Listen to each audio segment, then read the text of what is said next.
Psychologists of Reddit, what is normal to feel, but yet many of us think only we and a few feel? Competence. It seems like everyone suffers from imposter syndrome, but in reality a lot of people are good at their jobs and know it. So is a psychologist. Sadness. It's okay to feel sad, even for a couple days. Sometimes life sucks for whatever reason. There is no imperative to feel happy all the goddamn time. Some of the most prominent things I've come across people feeling are hurt by the actions or inactions of others. This can be applied to multiple situations. One example would be that a lot of people get tunnel vision and don't realize that, even if they were the ones wronged, often, not always, but often enough, all parties involved had their feelings hurt somehow. Lonely. It is so extremely normal to be surrounded by people and still feel lonely somehow, sometimes, or not have anyone around. Be happy with yourself and yet feel lonely, like they don't really know what they're doing. Just confused and unsure about decisions. Just people, please understand. You have the right to your emotions, whatever they may be, even if they don't necessarily make sense. What you don't, however, have the right to do is vomit them out on others in an unproductive way, which is where most people tend to go wrong. So, just try to be kind to yourself at the end of the day, and be kind to others too. I'm a counselor, not a psychologist, but here are some common things I see that tend to pop up. Shameful life events beyond our control. Anger around emotional disconnection. Fear of being hurt while being emotional vulnerable. Joy, eventually, when having practiced vulnerability with a safe person in a safe environment. Question. I have a tendency to do this thing in high stress situations where it feels like my emotions turn off. Example. My so struggles with depression and anxiety and she's come a very long way, but whenever she has a breakdown and I'm attempting to comfort her, I don't feel bad for her or anything. Like I'm aware of how I should feel I guess, but I just cannot. This isn't the only situation this occurs, just the freshest in my mind. It frustrates me after the fact, but like all my emotions shut off. I used to feel sympathy during a breakdown and I love her to death, so I feel guilty about it. We have talked about it, but it seems like I can't make myself not shut down in the moment. Therapist here. It is normal to feel or think that you overthink everything. I believe that 9/10 of my clients tell me this at some point. Here's the thing, though. We are human. We have cognitive capabilities. Therefore, we think. Chances are you aren't overthinking, you're playing out scenarios and or ruminating like we all do. Scared of change. Change, even in a positive fashion, is hard. It's ambiguous and feels a bit out of our control. It's okay to be nervous about it. Like everyone else understands / gets / has something that you don't. Imposter syndrome or not, it is a human condition to compare ourselves to others. Oftentimes, we do this with a negative pair of eyeglasses, and it torments us into thinking we are outside of everyone else. Scared, just generally scared. A lot of times we associate fear with weakness. This is detrimental thinking. Fear is normal, and it is healthy. Fear signifies some form of real or perceived danger. If that didn't get activated, we'd all be eaten by bears. I promise that your family is just as weird as any other family. If I had $1 for every time someone asked me to diagnose what's wrong with their family after I mention what I studied in school, I could pay off my student loans by now. Everyone is strange in different ways. You just think your family is an extreme case because you are comparing them to the facades that other people show in public. Not a psychologist, but the Truman Show delusion. A lot of people, in one way or another, feel like their lives are staged, and those around them are acting to preserve their false reality. It is a form of delusion and narcissism. Sometimes, I do too. Any negative emotion for that matter. It's absolutely okay to be jealous. Sometimes, this leads to something called as meta worry. I worry that I'm jealous of someone. I worry that I worry too much. No emotion by itself can be classified as negative or positive, since almost all emotions have got an evolutionary reason to exist. It's the intensity and the behavioral manifestations of emotions that make them adaptive or maladaptive. This is very true with people with anxiety. but the idea that you are crazy or going crazy. A lot of people think that, since they can't stop their thoughts and emotions, that they must have all these terrible mental diseases and people will think they are crazy if they don't already believe they are. I went through this, and almost everyone in my group counseling felt the same way in one degree or another. Always just remember that your thoughts and emotions during those moments are not you, and any decent person will understand and not judge you for them. Throw away for obvious reasons. I'm surprised there are almost 500 comments here and only one that uses the word sex. So I'll add, it's normal to have uncomfortable feelings about having experimented with siblings/cousins, things that we later learned were sexual but didn't really understand at the time. I can remember playing doctor with the neighbor kids, but also with my sisters and my cousin. This is a normal part of growing up. I think it's safe to say there are a lot of people who had those experiences and felt uncomfortable at the time. As a child, if you didn't want that experience and it was traumatic, that's definitely an issue and is not what I'm talking about here.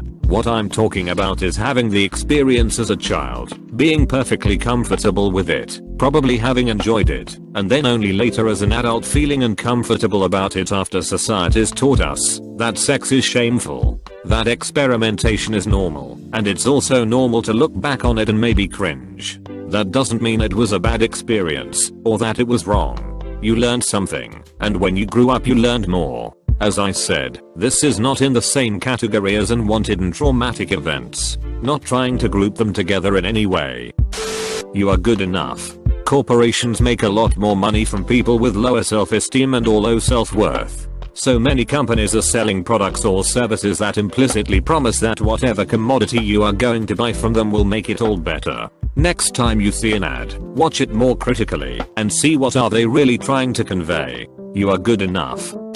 Intrusive thoughts, e.g., I could totally kill this person right now, I don't love my S.O. anymore, etc. Not a psychologist, but I have OCD, and in all of my research it's been astounding to realize that nearly everybody has these thoughts. The difference is, people without OCD can usually move past them. An OCD-wired brain is more likely to stay fixated on these thoughts, which is why we sometimes think we are the only people to experience these types of distressing thoughts. If you have thoughts that don't seem like they're coming from your own brain, you aren't alone.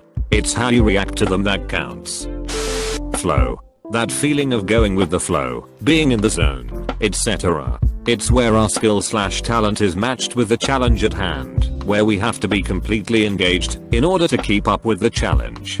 This is easiest to think of in terms of sports, but can be experienced in nearly any activity: writing, rock climbing, playing video games, brushing teeth, and so on. Disclaimer: positive developmental psych-ma, not a practitioner. Slightly uplifting. In a given day, the majority of our experiences are neutral or slightly positive.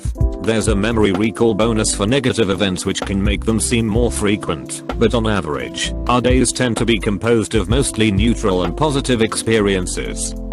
There is a study on this. Snyder and Schenkel, 1975. They asked people to list characteristics that make them unique. It turns out that 90% of people believe that a unique thing about them, their superior sense of humor, their self-criticism, their sexual problems, and their realization that you need to be careful about which people you trust. Also, according to Mann's other studies, almost all drivers think they are better drivers than most people.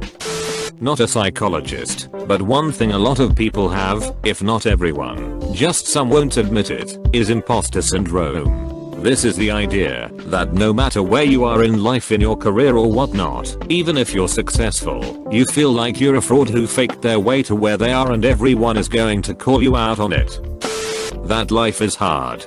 So many of my patients believe they're the only ones struggling. What they fail to realize is that they are comparing their worst to everyone else's best. It's like you're comparing your all-time not top 10 plays to everyone else's top 10 plays. From that perspective, you will always feel like you're barely making it and everyone else is cruising through life, and that they're not good enough. I'm convinced we are all trying to answer the same question in life: am I good enough? The Forer effect, otherwise known as the Barnum effect, relies on exactly this. Barnum's statements feel like insights into our particular feelings, but actually apply to most people. They are widely used in astrology, fortune telling, cold reading and speaking to the dead, because if the scam artist uses them, you will feel like they are reading you in some supernatural way, but actually they are making statements of general application. Examples. 1. You have a great need for other people to like and admire you. 2. You have a tendency to be critical of yourself. 3. You have a great deal of unused capacity which you have not turned to your advantage. 4. While you have some personality weaknesses, you are generally able to compensate for them. 5. Disciplined and self-controlled outside, you tend to be worrisome and insecure inside. 6. At times you have serious doubts as to whether you have made the right decision or done the right thing. 7. You prefer a certain amount of change and variety and become dissatisfied when hemmed in by restrictions and limitations. 8. You pride yourself as an independent thinker and do not accept other statements without satisfactory proof. 9. You have found it unwise to be too frank in revealing yourself to others. 10. At times you are extroverted, affable, sociable, while at other times you are introverted, wary, reserved. 11. Some of your aspirations tend to be pretty unrealistic. 12. Security is one of your major goals in life. I have flashbacks to negative moments in my life. The worst day of my life was several years ago, and until recently, about 6 months ago, I had intense flashbacks to that moment. I would remember it in detail, and it felt like I was there in that moment again. Is that normal? I've had a ton of people apologize to me when they open up. Many people feel guilty, or that they are being a burden, when they share something that they are struggling with. We call it sharer's remorse, that instant regret feeling you get when you're vulnerable, even if the person you told didn't give you a reason to feel bad for sharing. It happens all the time, and it always makes me wonder who taught us that it's not okay to let ourselves depend on one another. Any kind of negative emotion, anger, sadness, jealousy, guilt. Everyone feels them, even if they don't want to admit it. You're allowed to feel these things, even if people around you don't think you deserve to feel that way. Don't let someone else tell you how you should feel, and you don't have to justify your feelings to others. Too many times people say you have everything. How could you possibly be depressed/sad? Don't listen to that shit. Be sad. Allow yourself to feel those feelings. But as always, if these feelings get worse and worse, or are constant, then talk to a psychologist. We are on your side and here to help you. I don't think people realize how amazing it is to talk to someone that is 100% there for you and you only. We don't care what your mother/father/sibling/whoever thinks you should be. Only what you want. Psychologist, here. What we fail as humans to teach our children is that all of our feelings are okay and are part of our own normal. Anger, sadness, guilt, frustration, happiness, irritation, joy, they're all part of our normal and they're ours. One thing I think most people feel terrible about feeling is suicidal. As humans, we think in opposites. It's day, it's night, lights are on, lights are off. We are alive, we are dead. Beyond my profession, I strongly believe that every person has contemplated suicide at some point in his or her life, even if it was a fleeting thought about what it would be like to not be here anymore. It doesn't make you anything more than simply human. And, as a psychologist, I will strongly suggest that, if you feel you might act on those feelings, please reach out to someone, anyone. The National Suicide Hotline has online chat support now. You don't even have to make a phone call. And, you're normal.